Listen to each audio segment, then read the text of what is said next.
सरडे रंग बदलतात, पण एवढ्या वेगानं रंग बदलणारे पाहिले नाहीत. उपमुख्यमंत्री एकनाथ शिंदेंचा उद्धव ठाकरेंवर जोरदार निशाणा. उद्धव ठाकरेंची साथ सोडू नका म्हणत चंद्रकांत खैरेंकडून कार्यकर्त्यांना पदाधिकाऱ्यांना दंडवत. छत्रपती संभाजीनगरमधील पदाधिकारी आणि कार्यकर्ता मेळाव्यात दंडवत. बाळासाहेबांचं स्मारक सरकार बांधतंय, हे स्मारक कुणाच्या मालकीचं नाही. शिंदेंचा उद्धव ठाकरेंवर निशाणा. 2019ला बाळासाहेबांचे विचार कुणी सोडले, शिंदेंचा सवाल. राखेची वाहतूक करणाऱ्या टिप्परने सरपंचाला चिरडलं. बीडच्या परळी तालुक्यातील मिरवट फाट्यावर सौंदाणा गावचे सरपंच यांचा अपघात. अभिमन्यू क्षीरसागर असं मृत्यू झालेल्या सरपंचांचं नाव. परळीतील अपघातातील टिप्पर बेडघर नावाच्या राख माफियाचा. सुरेश धस यांचा आरोप. घातपात आहे की अपघात याचा शोध लागायचा आहे. सरपंचाला चिरडल्याच्या घटनेवर धस यांची प्रतिक्रिया. सौंदाणा गावच्या सरपंचांचा अपघाती मृत्यू नसून हत्यात. भ्रष्टाचारांचं टोळकं सरपंचांच्या जीवावर उठलंय. विनायक राऊतांची प्रतिक्रिया. संपूर्ण बीड जिल्हा केंद्रशासित करा, राऊतांची फडणवीसांना विनंती. अजित पवारांना परखड नेतृत्व म्हणून बोललं जातं. वाल्मिक कराडच्या साम्राज्याबद्दल अजित पवारांना काहीही वाटत नाही, याचं मनात शल्य. शिवतारेंची प्रतिक्रिया. सरपंचांची हत्या हे अत्यंत गंभीर प्रकरण. संतोष देशमुखांच्या हत्यारांना फासावर लटकवणं गरजेचं. देशमुख कुटुंबियांच्या भेटीनंतर विजय शिवतारेंची प्रतिक्रिया. बीडमधील शस्त्र परवाना प्रकरणी जिल्हाधिकाऱ्यांनी 100 जणांना नोटीस पाठवली. शस्त्र तात्काळ जमा करण्याचे जिल्हाधिकाऱ्यांचे आदेश. वाल्मिक कराडचाही शस्त्र परवाना रद्द. वाल्मिक कराडचं अद्याप हत्येच्या गुन्ह्यात नाव नाही. वाल्मिक कराडवरही मकोका लागला पाहिजे, अशी आमची मागणी. आमदार सुरेश धस यांची प्रतिक्रिया. हार्वेस्टर घोटाळ्यात आका आणि आकाचे आकाही सहभागी. 141 हार्वेस्टरसाठी 5141 लोकांकडून 8 लाख रुपये गोळा केल्याचा सुरेश धस यांचा आरोप. तर हार्वेस्टर घोटाळ्याच्या तक्रारी अजून समोर येतील, धस यांचं वक्तव्य. बीडमधील सरपंच संतोष देशमुख हत्या प्रकरण. मुख्यमंत्र्यांकडून न्यायाची अपेक्षा होती. हत्या प्रकरणातील मोठा मासा जाळ्याबाहेर ठेवला. वाल्मिक कराड 15 दिवसात बाहेर येतील, संजय राऊतांचं वक्तव्य. इंडिया आघाडी किंवा महाविकास आघाडी तुटली असं म्हणालो नाही. काँग्रेसच्या नेत्यांनी माझं वक्तव्य नीट ऐकायला हवं. ठाकरे गटाच्या एकला चलो रेच्या नाऱ्यावर राऊतांचं विधान. युतीत निवडणूक लढवली तर अन्याय होतो, अशी कार्यकर्त्यांची भावना. कार्यकर्त्यांची भूमिका सांगितली, कोणाला मिरची लागण्याचं कारण नाही. काँग्रेस नेत्यांवर राऊतांचा निशाणा. संजय राऊत सध्या बरळलेल्या अवस्थेत. राऊतांवर बोलण्यात काही अर्थ नाही. भाजप नेते रावसाहेब दानवेंचा राऊतांना टोला. उद्धव ठाकरे मुख्यमंत्री पदासाठी लाचार होऊन काँग्रेससोबत गेले. ठाकरेंना बाळासाहेबांचं नाव घेण्याचा अधिकार नाही. ठाकरेंची बाळासाहेब स्मारकाच्या अध्यक्षपदावरून हकालपट्टी करा, रामदास कदम यांची टीका. ठाकरे गटाच्या शरद कोळींकडून रामदास कदमांचा समाचार. उद्धव ठाकरेंवर टीका कराल तर अरेरावीच्या भाषेतच उत्तर दिलं जाईल.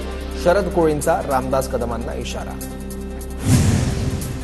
भाजपचं आज आणि उद्या शिर्डीत राज्यस्तरीय अधिवेशन. सर्व मंत्री, आमदार, खासदारांसह राज्यभरातील जवळपास 15,000 पदाधिकारी उपस्थित. शहा, फडणवीस, गडकरींकडून मार्गदर्शन.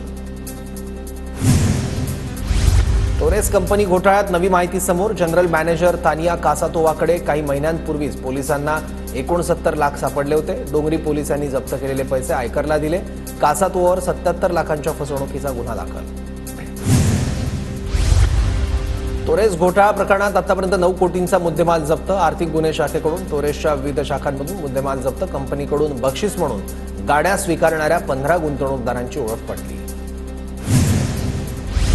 उपमुख्यमंत्री एकनाथ शिंदे 4 दिवस सातारा दौऱ्यावर जाणार. उत्तेश्वर देवस्थानाच्या जत्रेसाठी दरेगावात जाणार. उपमुख्यमंत्री एकनाथ शिंदेंकडून ऑटोफेस्ट 2025 या कार फेस्टिव्हलचं उद्घाटन. यावेळी उपमुख्यमंत्र्यांनी स्पोर्ट्स कार आणि रिक्षा चालवण्याचा आनंद लुटला.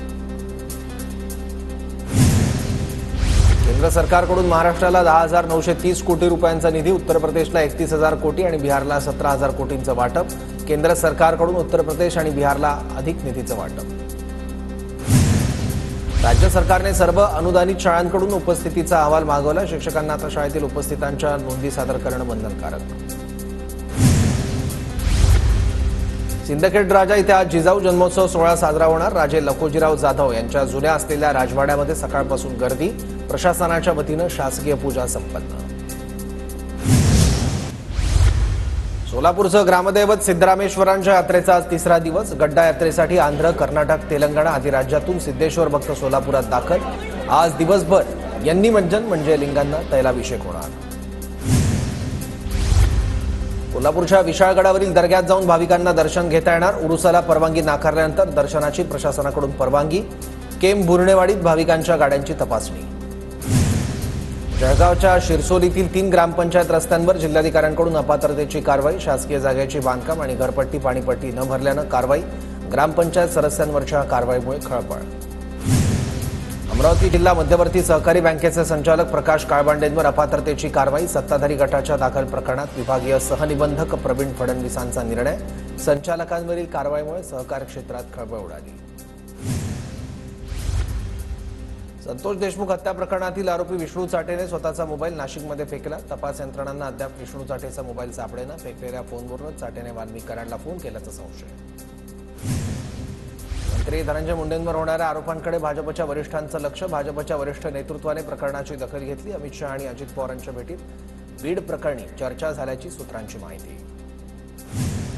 अमरावतीच्या चांदूर बाजारमध्ये प्रहारच्या कार्यकर्त्यांकडून बॅनरबाजी. नवस पूर्ण झाला नाही म्हणून देव बदलणारे आम्ही नाही, आम्ही सदैव बच्चूभाऊंसोबत, अशा आशयाच्या बॅनरची सर्वत्र चर्चा. पुण्याच्या मगरपट्टा परिसरात नशेखोर तरुणाकडून वाहतूक पोलिसाला मारहाण. नशेखोर तरुण पोलिसांच्या ताब्यात.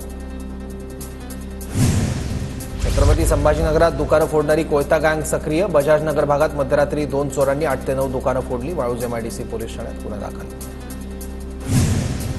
नवी मुंबईच्या सानपाड्यामध्ये राजमाता जिजाऊ आणि स्वामी विवेकानंद यांची जयंती उत्साहात साजरी. यावेळी मनसेकडून विविध कार्यक्रमांचं आयोजन करण्यात आलं होतं.